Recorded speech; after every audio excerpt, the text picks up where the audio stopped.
All right, welcome back. We're going to go ahead and get started here. And, oh shoot, I forgot to check what the 4 primary defensive locations are. According to the rule book, it had this check where you're supposed to see if they occupied the 4 primary defensive locations. I thought it was always, do they have the church or don't they?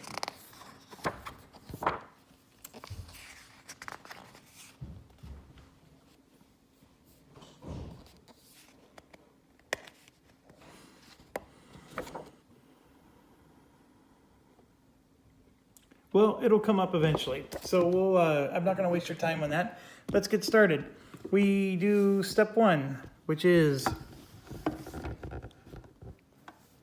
advance the turn marker. So that's not hard. So let's advance the turn marker. We're on turn 2. Okay, next thing we do is we have to choose a German or British strategy card. And then the sea lion roll is conducted, if appropriate. And the invasion marker is advanced along the invasion track. So this is the most confusing step of the game for new players, or maybe just for me. But so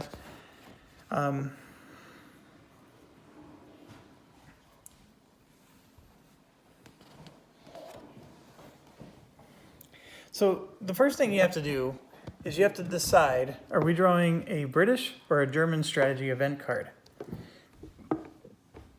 The British being these brown cards, and the German strategy being that.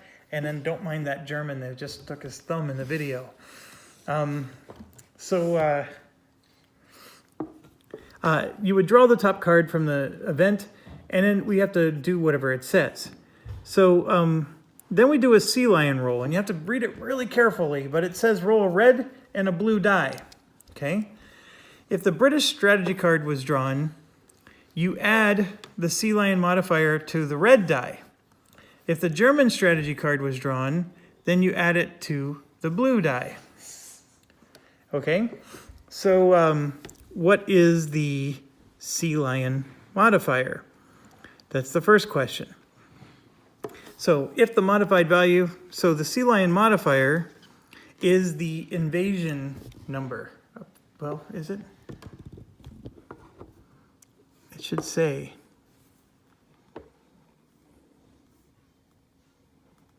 Oh, I think there's going to be a sea lion modifier written on the event.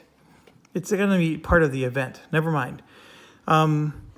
It's usually the invasion track number. Or no, I'm sorry. Forgive me. It's going to be in the event. And here's where the invasion track number comes in. If the modified value of the blue die is greater than the value of the red die, you advance the invasion marker 1 space. So the invasion is getting closer and closer. If it is not, then the invasion marker stays in place. The invasion marker indicates the progress of the German forces and will determine whether German regiments are deployed. So it's only if the blue die is greater than the red die does it move, okay? So bear in mind that if we draw a British strategy card, we add that number to the red die. If a German strategy card was drawn, it goes onto the blue die. So the German invasion marker indicates the progress. Okay, so if we take a German strategy card, the blue die gets the bonus, okay? And then if the blue die is higher than the red die, then we move the invasion marker forward. So why on earth would we ever take a German strategy card? That's the part about this that becomes a big baffling mystery. And there are reasons why you would do it, but you have to read the tactical event phase to figure it out. So let me take you to that phase, and let's try to make sense of it. So you draw the tactical event card only if you did not draw a British strategy event card during the strategy event phase. The tactical event cards are these green cards, okay? You only get one if you drew a German strategy card, basically. If the British strategy event was drawn, we skip this phase completely. So there's one reason to draw a German. So if you draw a tactical event, these are going to be like, they're events that can help you. They may cause the Americans to arrive, for example.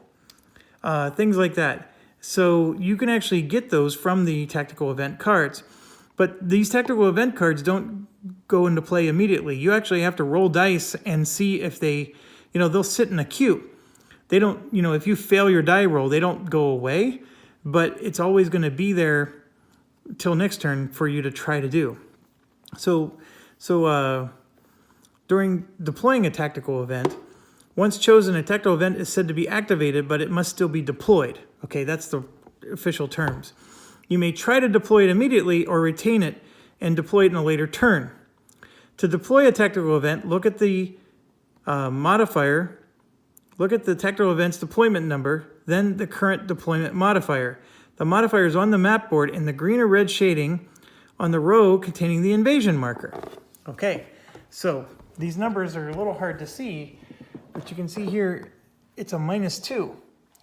So when this moves forward, we actually have a better chance of getting our tactical events implemented because this adds to our success chance. This subtracts from our success chance. So we actually can't get successful tactical event cards in the beginning without really good die rolls because we have to subtract 2 from our die roll. So these tactical cards, so let me just show you a random example of one. It really just looks like this. Shot in the dark and then 44. I complained to the designer that this should have said what the hell it does. And he said he intentionally left that blank because he wanted to force players to have to go to this other book and look up what 44 is. And that's annoying. That's all I can tell you is it's annoying. And so here you can see that this event is something about Sergeant Drake. And then you can see he gets a Springfield in the police station. And in order for this event to even fire, Sergeant Drake must still be on the board and the police station must be under British control. Effect, you get to place a Springfield in the police station. And so I don't know where that Springfield would come from, but, oh, here it is. There's an off-map Springfield. So he would actually get one of those. So that's fantastic, right? Well, none of it's written on the card. So now you got to remember, you got to keep rechecking this. Because what if Sergeant Drake wasn't on the board or the place, it's possible that these conditions could be something that you may not meet yet. And so then you got to keep rechecking 44. It's annoying. If it was just written on the card, it would just been very helpful. But anyways, these tactical event cards, like I said, are good. And that particular one doesn't care. There was no die roll I needed to do, right? So I'm not saying all of them have die rolls. So it can be pretty tricky. So we can draw a German strategy card, which then gives us these. So the Germans are going to get something with the German strategy card, but then we get something. And so it's sort of like a yin and yang thing. Or we can just draw a British strategy card, which mostly just benefits us, and just be done with it. Then you're not going to get a tactical card here. If we keep drawing German strategy cards, it does advance the invasion marker. So there's a lot of thinking that you need to do, and it's really going to be dictated by what is it that these cards do for you. And my answer for you is I don't know. And that's the reason why it's really hard to know which one do you take. I think, if I remember my strategy, I landed on you want to do German strategy cards early so we can get these events. And even if I can't do the events right away, we have them piled up, right? So we have a whole bunch of them. And right now, the German invasion marker is at a 2, which means it's going to, likely advance when we do the sea lion roll. And then later on, when we don't want it to advance, we'll draw the British strategy card, because then that makes it harder for the invasion marker to advance. And so anyways, I know it's a long explanation, but this is a very confusing step. Now, once you deploy a tactical event, you can use it immediately. It can't be retained. And so that's how that works. And then there's this thing called a character event. So you must conduct a new character event at the start of every character event phase. And we do that. And then the character events, however, can be good and they can be bad. They're a mixed bag. And then there's this deployment step. And you must attempt to deploy one character event every round. You get to choose which one if you have more than one. And if you fail, that's no big deal. Because if, let's say it's the one that hurts you, you can choose not to do the one that hurts you, but you have to have at least something you tried to deploy. So that's sort of what the character events are about. And this is where a lot of the flavor in the game is. You really get to laugh at these characters. And so that's it. So we have to decide, do we want to do a German strategy or a British strategy? So just like before, let's just do a random one. And I'm going to just draw a random German strategy. So I got good link up between parachute and infantry, 26. So let's see an example of how bad that would be. Event 26 is right here, and you can see this is all flavor text, and you skip it forward, and you can see they get a +3 to their die roll. So meaning our blue die needs to be better than the red die +3, or otherwise their invasion track moves up. And it does nothing to the gameplay. It's just a bunch of flavor text with a +3.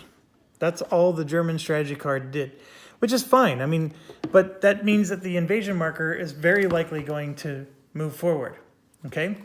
So then you go, okay, well, what's a British strategy card? Well, again, you get home fleet is released and a 15, and that's all you get. So once again, we'd have to go look it up.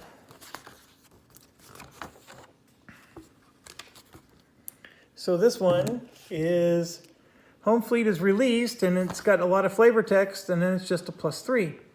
So once again,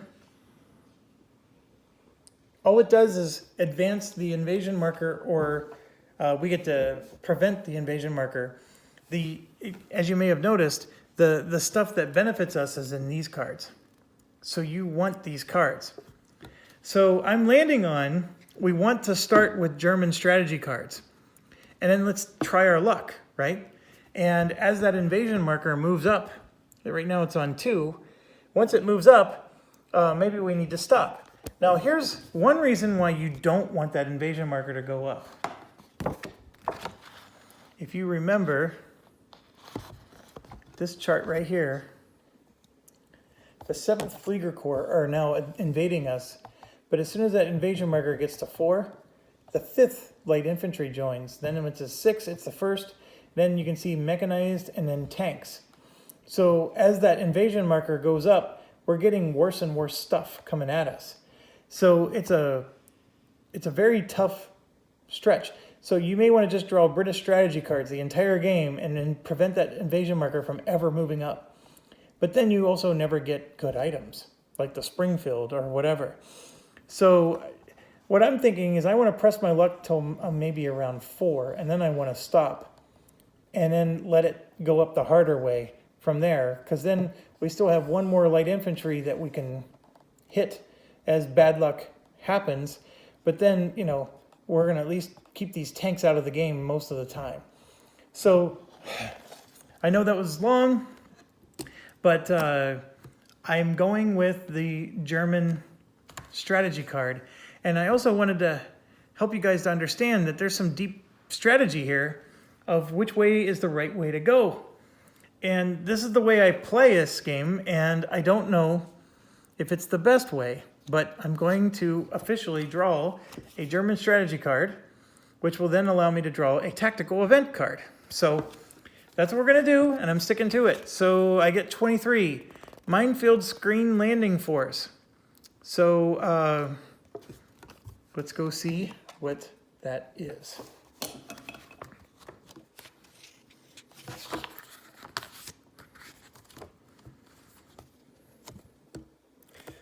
total of 14 mine layers were deployed by the Kriegsmarine to protect the landings, and whilst the eastern mine screen provided relatively ineffective, the western flank significantly hampered the Royal Navy.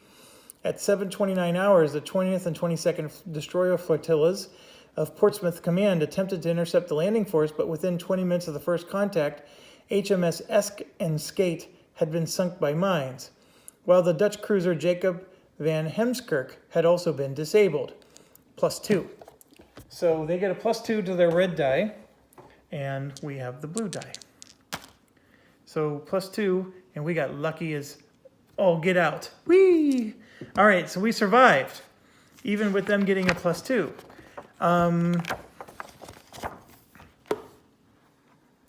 Okay, so I'm just going back and making sure we do these phases in the right order. So as you can see, it's turn marker, strategy event, so we drew the German strategy card, then we do the equipment phase, and then we do the tactical event phase, then the character phase, and then we get to move. So let's do equipment, and let's get something good. We've gotten nothing but crap so far. Here we go. We got a shotgun. That's good. All equipment pops up in the church. And the shotgun is helpful because the Women's Institute or the South Sussex Hunt Club can use it. Okay, so moving on.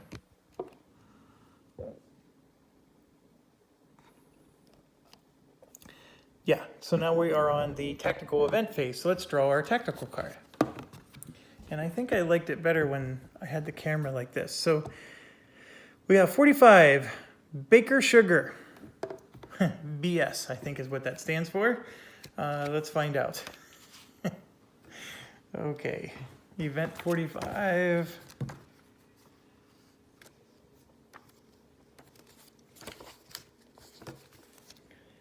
All right, at about 13:30 hours, the Royal Signal Corps managed to establish field communications post within the church. The call sign for Berkham-Stokes was Baker Sugar. So I guess it's not BS, it's Berkham-Stokes. All right. It enabled the defenders to remain in contact with brigade headquarters until the conclusion of the battle. Special case. A regular or home guard unit must be present in the church. Effect: acts as if the shop is occupied and British controlled. This event is deployed for the rest of the game. Okay, so the shop is occupied and British controlled for the rest of the game. So what on earth does the shop do for us? Let's find out. I thought I knew everything in this game. I didn't realize the shop did something for us. Oh, where would it be? Well, let's look at the shop owner.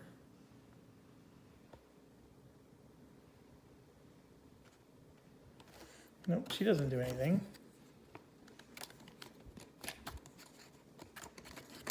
I don't see anything about the shop. What a stupid bonus to get. The shop is always going to be available to us. I don't even know what you do in a shop. Even the shopkeeper doesn't do anything in the shop.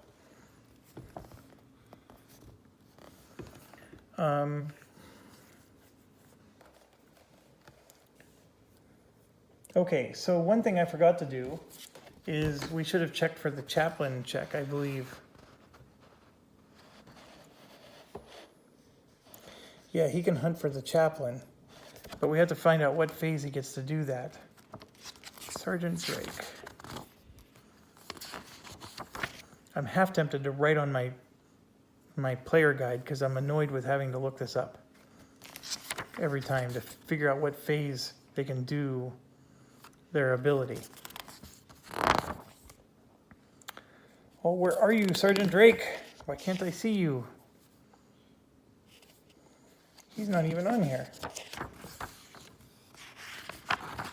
That's why I don't see him. Okay. So they have pages telling you what every ability is, except for Sergeant Drake, because he's in the main rulebook. And I guess they were too cheap to replace him twice, or put him in there twice.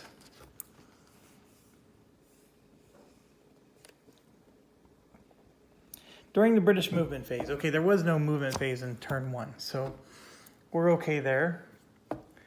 And yes, it's very annoying, and I'm very tempted to write on my player guide so I don't have to do this anymore, or make my own small chart, because having to look in both books is horrible.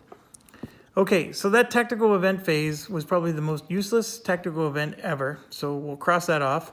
Let's go to the character event now.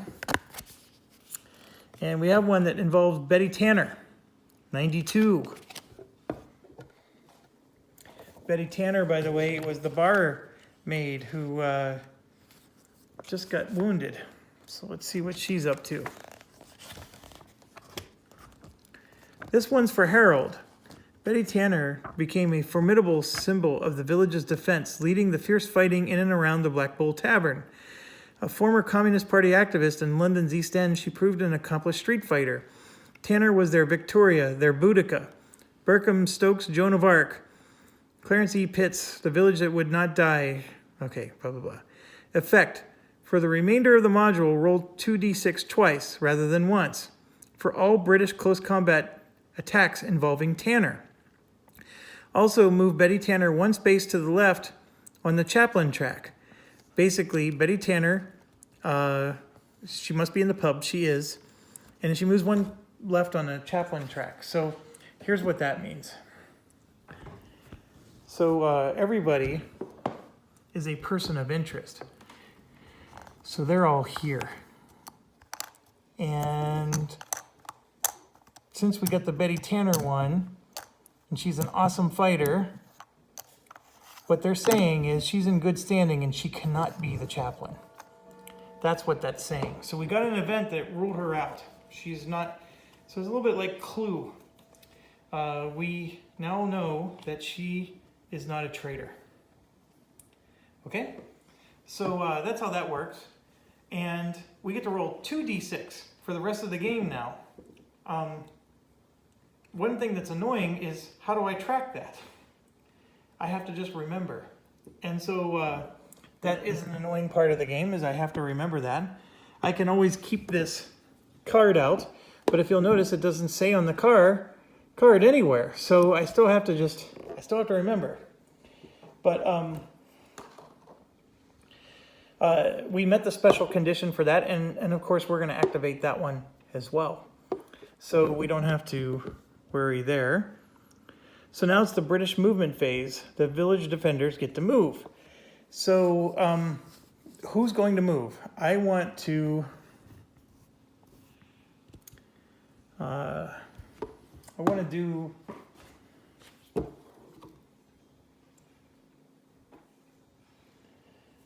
Oh...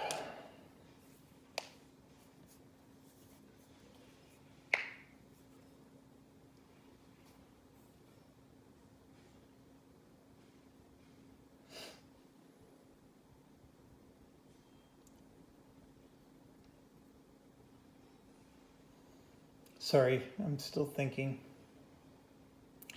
I'm going to hunt for Chaplain with my my Sergeant Drake, and I think I want to move Mr. Greystone here. So see how he has a 5? I need to roll less than a 5. I rolled a 2, and so now I can move 2 spaces. So I'm going to go 1, 2, 3, 4, 5, 6, 7, 8. I actually have 8 here. I couldn't do... I only have a stacking limit of 7 here, and these are 2 each. So I got to get one of these out of there. So, so I will do that as part of my movement phase. And so let's get them out of there. They both have a movement of 5. So I rolled a 2, and I'm going to take one of them, the South Sussex Hunt, with their shotgun. And let's move 2 with them. So I'm going to go 1, 2 to the school drive, I think. Yeah, So 2, 3, 4, 5, 6, 7. So that's now legal. So be mindful of that. It's not hard to get illegal when it comes to those kind of things. And I think I want to move the teachers with their acid. I do. Because she has a nice bonus. I'm going to try to move the teachers with their acid. And I rolled a 1. That's all I needed. So they're going to go there to the bar. And we're basically going to have a big melee brawl there with all kinds of darts and acid and pull cues going everywhere. I don't know if I like that guy being on the cricket pitch with the 3/3. Especially when all he has is a Molotov cocktail. And this guy with the Lanchester, I'm going to try to move him. He's a 6. I got a 4, so I'm going to move him to here. And then I think I'm going to move him back. So I rolled a 3. And he's going to move back 1, so they're both in the shop. Since the shop is always active.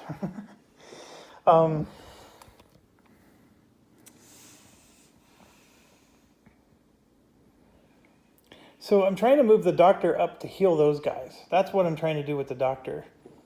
Now I could move the pub, since I moved the teachers in, I can try to move the pub people out so they don't get killed.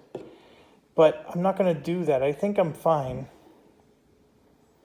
I really think that this guy missing was a rare thing. I don't like this guy. I think he's weak. And he's all by himself, protecting the whole south side. I'm going to leave the newspaper guy where he is, so I'm going to go ahead and do the constable check. So let's roll. And I rolled a 12, which if you look on here, it's Reverend Barnstaple. But since Edith is a gossip, I get to re-roll. Now I got a 10, which is Drayden Fox. Drayden Fox is way down here, so I was not able to catch anybody this turn. So we're going to call our movement phase done. I was tempted to move McGowan out. Yeah, maybe I should. I'll move McGowan.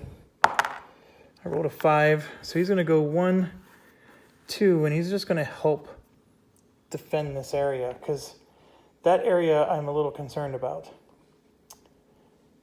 Okay, so what's next? German placement. So remember, we're still at an invasion threat of 2. So the German placement at a 2+ is still just a 7th Flieger Corps. So we're going to roll dice.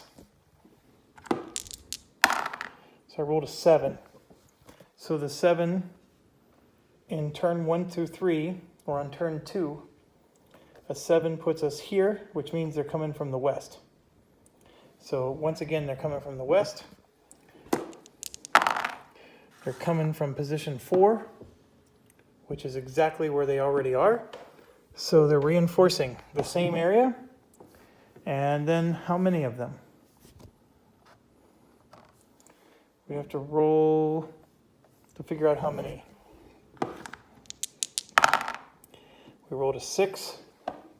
That's 3 more. So they are being very annoying. So I'm going to put that there so you can see most of the action. The next step is German movement. They have nowhere to move. Well, okay, technically speaking, this is how this played out. They were there, okay? This one couldn't move, but these ones did. So I got a little ahead of myself there. But from a rules perspective, that's how that plays out. And so then it's the British combat phase. So I'm going to go ahead and shoot first with Ford. So as you can see, I'm rolling 3 dice again. And they can be a 5 or a 6 to hit. And there we go. I got 2 hits, so 2 of them are dead. All right. So then, since I get to do everything before the Germans go, I'm just going to roll for the location bonus. And neither of them are 6, so no more hits there. So now we're to Betty and her bar bungalow here. So I'm going to go ahead and roll for Betty. So I rolled a 6. And you can see she had a 9 and a 5. So she missed. I'm going to roll for the teachers. The teachers attack with an 8, and you can see they had a 7 and a 10. So now I'm going to roll for the bar people. And that was a 5, and they hit. Because they have a 5 way up here. That's what the bottles are. So they hit for 1 damage. And then remember, Betty's special ability is another damage. And I forgot, because of our card, Betty gets to attack a second time. And she rolled an 8 and would have missed. But 2 was enough. There was only 2 of them left, so we just eliminated all the Germans. So from a tower of defense perspective, you can see how this game plays out. So we just survived another round. So now we go to turn 3. There is a recovery phase, and we can try. I left the teacher in the school, Miss Featherlake, and so she's going to try to make a Molotov cocktail, or de Gaulle is what it's called. So she has to roll 6. Okay, so she failed. Is there anything else that...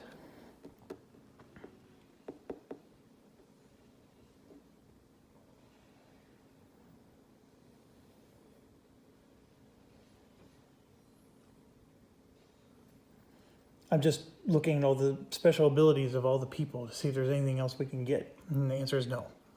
Nothing more we can get. So we're on to turn 3. The recovery phase, if you recall, is a really convoluted phase. Sorry,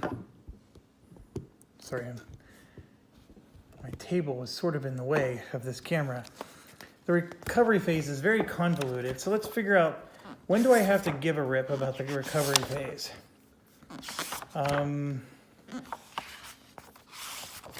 Obviously, we can heal ourselves during recovery. I don't have a problem with that. So it's saying if the German invasion marker is 15, that means we lose the game. If it's 14, artillery is going to be hitting us.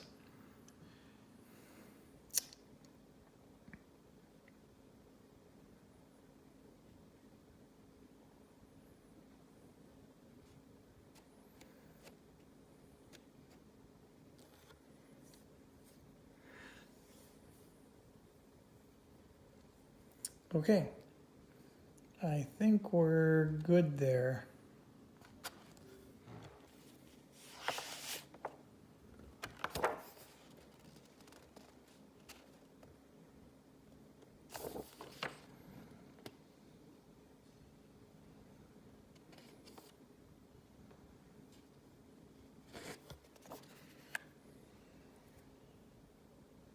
I'm still trying to figure out what those 4 defensive positions are.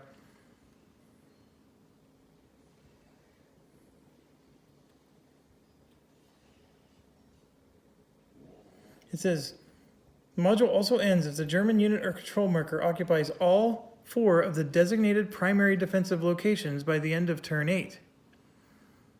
You know what? Maybe that's what the shop is. So the fact that the shop is always in our control means we cannot lose by that kind of method. I have no idea. It's a little annoying. So what does all 4 mean? It never lists them out. I'm sure it's listed somewhere else and I'm supposed to know, but I don't see it anywhere. Maybe it's under objective.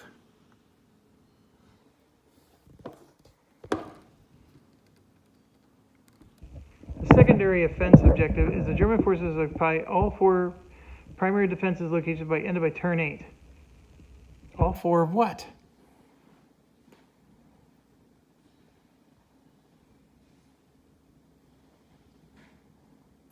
It still doesn't list them.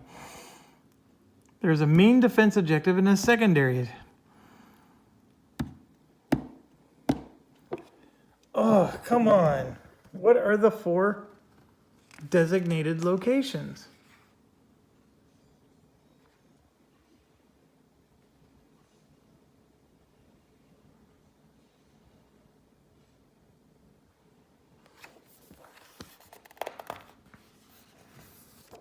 That is crazy. Totally crazy. I almost want to Google it. I don't know. All right, so we are on turn 3. Let's go and figure out what those 4 are later.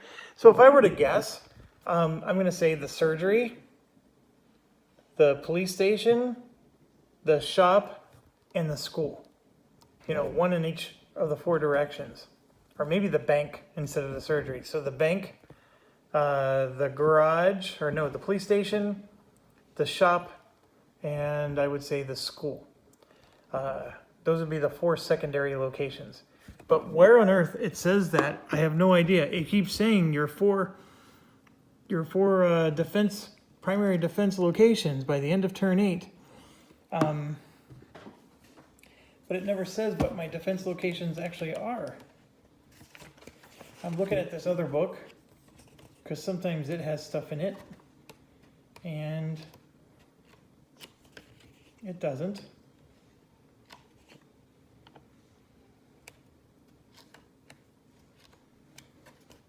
So crazy.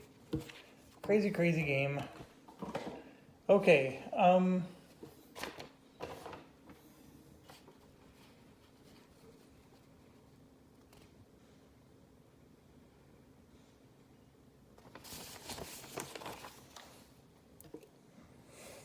right, let's just move on with our turn.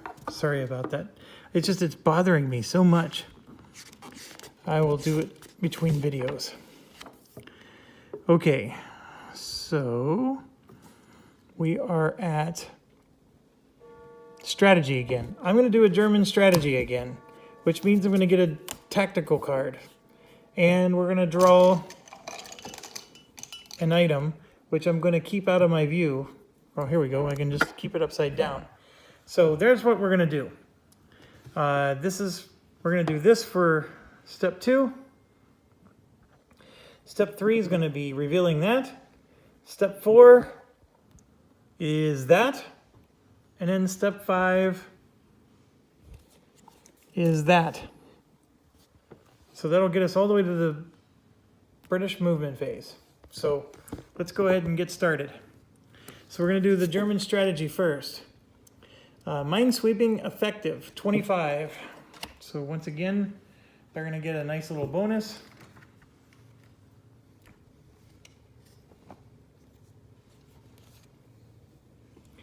The German minesweeping measures proved effective, with 18 minesweeping flotillas employed to ensure safe passage for the landings. British mine-laying efforts were haphazard, and the short period between the retreat from France and the launch of Sea Lion gave little time to lay adequate fields. It is widely believed the only German naval loss to mines, the sinking of the flagship Scharnhorst, was the result of emergency aerial mine-laying conducted by RAF Coastal Command in the 12 hours prior to the invasion. So +3. So if you remember, they're the red die, we're the blue. If the red die is worth more than the blue, then the invasion marker moves forward. And they get a +3 to their red die. Oh my gosh. We did it again. So the invasion marker did not move. Okay. So as much as other things aren't going our way, that is awesome luck. Okay, so next up is this. And we get a gammon. All right. So we at least have some grenades. And I'm just putting them in the church. Okay, next is our tactical event. Pack up your troubles, 59. Let's see what that is.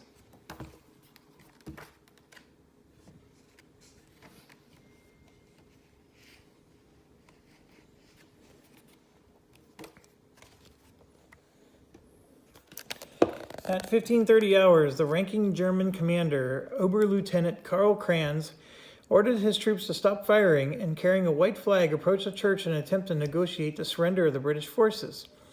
According to Clarence E. Pitt's accounts of the incident, the invader was met with a succinct response: "You can bugger off back to Berlin and look sharp about it." Special case. This event cannot be deployed on turn 16. Effect. There is no combat from either side this turn. German units may not move, but British units may move normally. Events are activated but not deployed. The recovery phase is conducted normally. Okay, so we can do this to prevent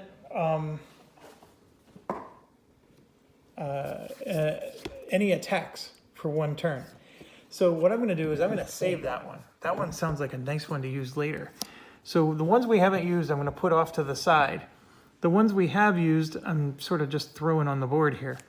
But that is a really sweet one. And so that means no attacks for one turn when we deploy that event. So just as a reminder to myself,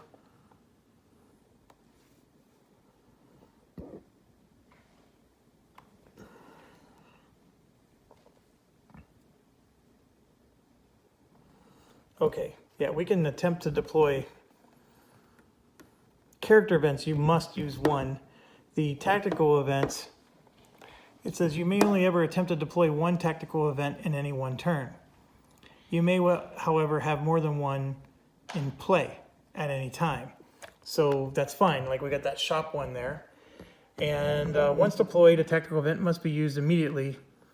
It cannot be retained with its deployed status. But it says here, roll 2d6. If the roll number is greater than the final deployment total, the event is now activated.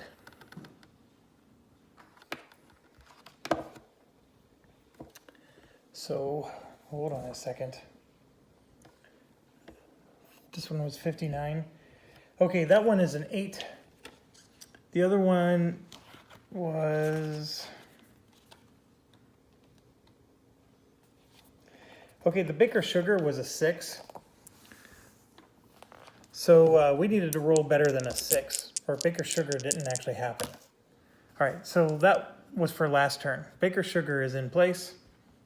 So then this turn, we would need to roll an 8 or better if we want them to not attack this turn. But I'm not going to do that. And then, you know, you get a modifier based on the deployment. Actually, so that deployment marker, or the invasion marker there, see how it has a -2 in the green right there? That would have subtracted 2 from our die roll. So we rolled an 8, and we needed a 6. We still got it. So if we wanted to get, I'm sorry, we needed a 6. Yeah, fine, got it. This one, we need an 8, so we would have to roll a 10 or better because we have to subtract 2. But I'm not trying to do it this time. I'm not trying to implement this tactical card. I apologize, I got that rule a little bit wrong. You have to, there's a number. See that number 8? That's the number you have to roll in order to be able to activate the event, even though the special case and all this stuff has to also be true. And then you compare this 8 to the number on the invasion track, and since we're really early in the invasion track, we actually get a penalty, so we can't deploy these events easily. Later in the game, we get a +4, so we'll be able to deploy those events real easy. You can only deploy one event a turn, but we're talking tactical events here. We're not talking character events. This you must do one a turn, and that's separate. All right, so we got Reynolds here, 89. See where it says turn 5+? That means we have to wait until turn 5 to be able to do this. So I'm just going to set it off to the side. We can't do it yet, but we can at least see what his flavor text is and what it's all about. It could be a bad thing, and maybe we don't want turn 5 to ever come, but... The Hills of Donegal. Despite the scandal surrounding his relationship with Daisy Boyle, Reynolds was very much the village loner. There was a period during the battle when he vanished for several hours, prompting rumors of some form of collusion with the invaders. However, Reynolds himself always claimed a more innocent reason for his absence. I didn't see it as my fight. I wasn't a Brit. Then I was halfway through the woods when I came across this body. It was the squire's gamekeeper. Bright was his name, shot down, stone dead. The number of run-ins we'd had, That's when I thought, Reynolds, my lad, this is your fight after all. Padraig Reynolds Ibid. Effect. Remove Reynolds from the board and move him one space to the right on the chaplain track. At the start of every recovery phase, roll 1d6. If the result is 5 or 6, place his counter in the church square and remove the event. If Reynolds is identified as a chaplain while he's off board, immediately place him in the church.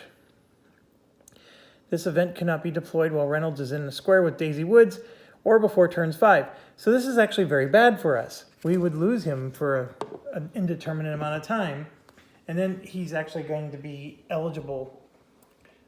So basically, we'd have to roll during the recovery phase just to see if we can get him back.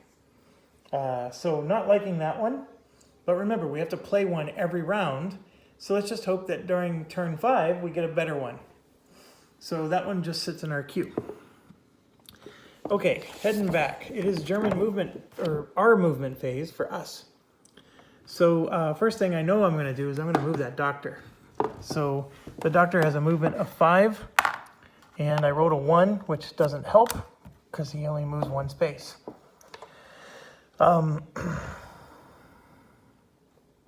Who else do we move?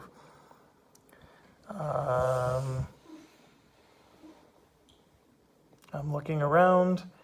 I mean, we have these guys with the grenades. They're not super nice.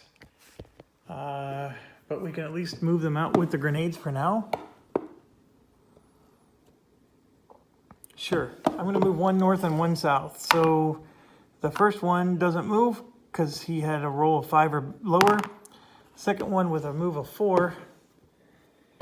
Actually, I may want to leave him in the church because this guy has a really awful move value of only 4.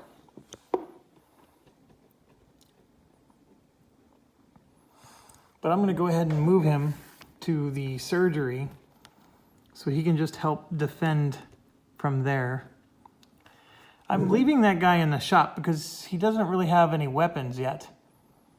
So, and the fact that those guys have grenades, they really don't have weapons either. Grenades stink. Okay, Germans. We're still at the spot 2 on the German invasion track. So if you may recall, that means only the 7th Flieger Corps are coming out. Okay, so we're going to roll, see what direction they're coming from. So I rolled a 4. It is turn 3, and a 4 is they're coming from the south. Okay, so let's see where from the south. I rolled an 11. And so that means I may have to remove this rule book because the rule book is over the squares here. Yep, I do. Okay, so they're actually coming in all the way the blazes over here. All right, and then how many of them? One more time. I rolled a 4. 5 of them are being placed. Oh my gosh. Okay. 1, 2, 3, 4, and 5. Now, hold on a second. I had to go into the KIA guys, so let me, I think there's a special rule for whenever I have to go into the killed guys. I don't think they just get reshuffled.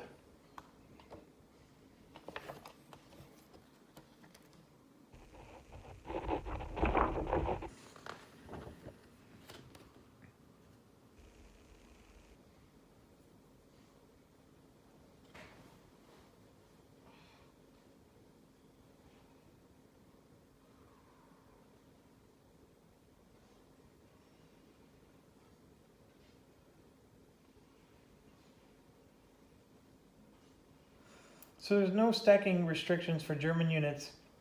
Once all eligible units have been placed, flip any off-board German infantry units currently on their killed side to full strength. They're now available for placement in the next phase. So, so instead of 5 guys coming this round, it's only going to be 4 because one of them was killed. And we went through basically the whole stack of Germans, and now I just flip them, and they'll be available next turn. So there's only 4 of them. Then they do a movement, and that's why you see me, I'm just skipping a step because it's a silly step, but they're moving out into the woods and they just claimed another location. All right, so now it's our turn and we have to attack them, and we're in a bit of a trouble because our guys are not very strong. So here you can see I have a 2 for McGowan, and that's it. So he needs to roll a 6. And he didn't. Okay, so then I have a 3 for Clark. And he didn't roll a 6 either. And he just did a gammon, which says that this is gone now. That was a one-time use. So actually, you know what? I don't even want to use that. I'm going to maybe do melee with him. And the reason I'm saying this is because see that little red number? That's used for anti-tank. And so they actually are useful for tanks. So I think I'm going to do melee for him and melee for him. So his is a 9 and that's it. I don't want to do that either. I have to. So I rolled a 7. He missed. And now there's 4 German units here. So they're all rolling. And he got injured. So he's flipped. All right, so now I'm going to roll. I need a 10 for Sherwin. I got a 9. And there's 4 German units. And he's injured. Yeah, we're in bad shape here. I don't know what I was thinking. I shouldn't have attacked. That was stupid. Okay, so now the 4 German units are going to attack. And they have a priority of square that contains the most units. So they're attacking here. So they have 4. And we go to this chart. So you can see here they have 4. So they get to roll 5 dice. They get to roll 1 more because they control for 6. And I think they get another bonus. And I'm trying to remember what that is.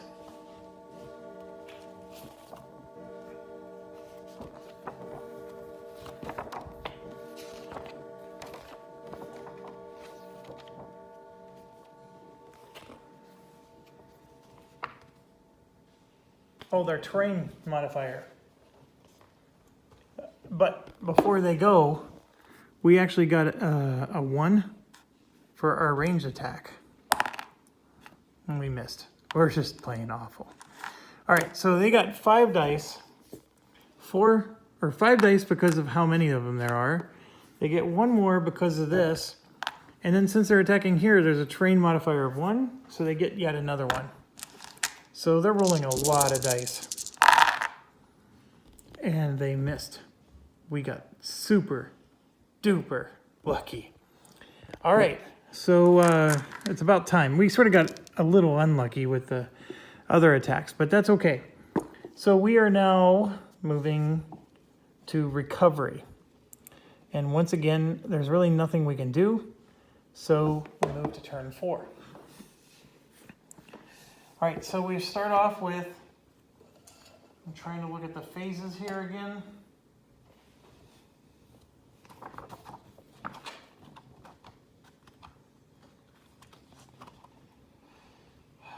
Strategy card. So should we keep trying to do these tactical cards? I'm thinking yes, let's do it. So let's try the German card one more time. U-boats strike the Ark Royal, 27.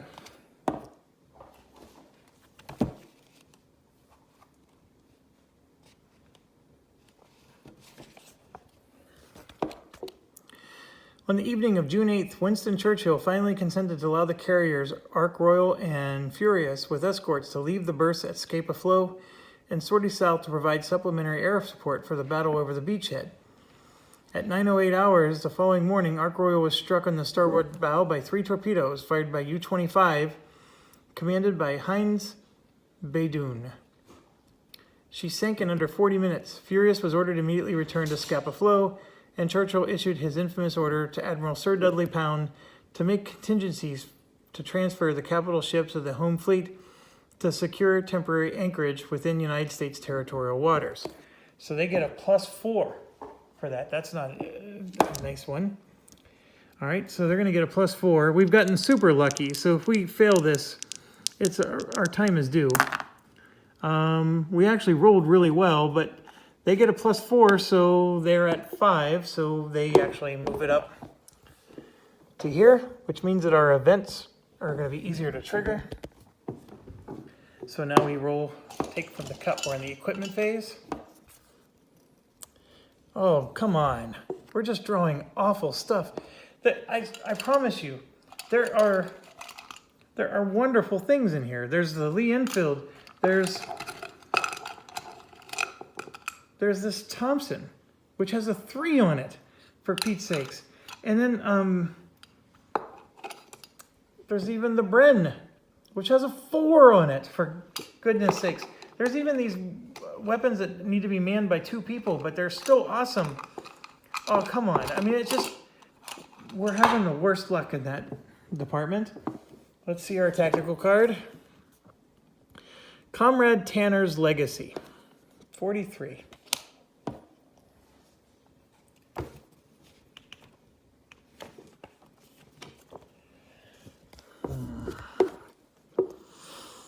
Betty Tanner's husband, Harold, was an officer in the Spanish International Brigade, but was killed during the defense of Madrid in 1938.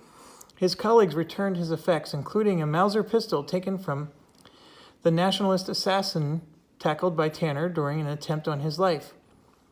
Prior to 8th of June, Betty Tanner had never touched her husband's special possessions, claiming he would one day return for them. Betty Tanner must still be on the board, and the pub must be under British control. Effect: place the Mauser in the pub. So we have to roll 6. I think we can try for that because there's no other event to try for. Remember, we get a -1 because of the invasion marker. There's a -1 written on the corner there. I know it's hard for you to see. So we need to roll 6. Basically, we need to roll 7. And I rolled a 5. So no good there. So what happens is we failed to deploy this, but it's actually active. So it's here, and then we can try to deploy it next turn. So it's just queued up. In fact, it goes along with the other one that we already queued up. So we just have several of them queued up now. And this is why I'm doing German strategies and then tactical events, because I'm trying to queue up good things for us so we can use them later in the game. That's the idea. The fact that we failed our die roll is because we're still getting a -1 to our die roll. Eventually, when we start getting +2, +3, +4, we can maybe start using these tactical cards. That's the idea.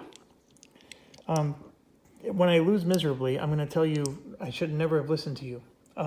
Okay. What's next?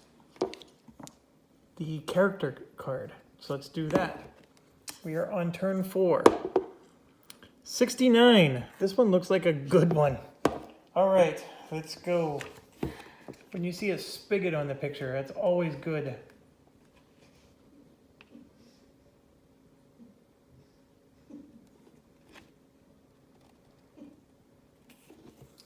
Okay, this is a weird one, and it's not good. Those punks. Okay, so 69, it says it's the same as 67. Okay, 67 is the Vickers machine gun was effective but temperamental, cited for blah, blah, blah. However, one Home Guard veteran quoted in the Times, Bertram Stokes, 40 years on, he claimed, our guns were so old it was a miracle they worked at all. Effect: if the Vickers counter is on the board, replace it with the Vickers jam marker. See the weapons manifest for how to repair jammed weapons. Okay, so what that means is if there was a spigot marker, we would have to put a jam marker down. But there is no spigot, so we're going to go ahead and implement this, and it's out of the game. So that part was bad, but it didn't hurt us. So I'll take it. Okay.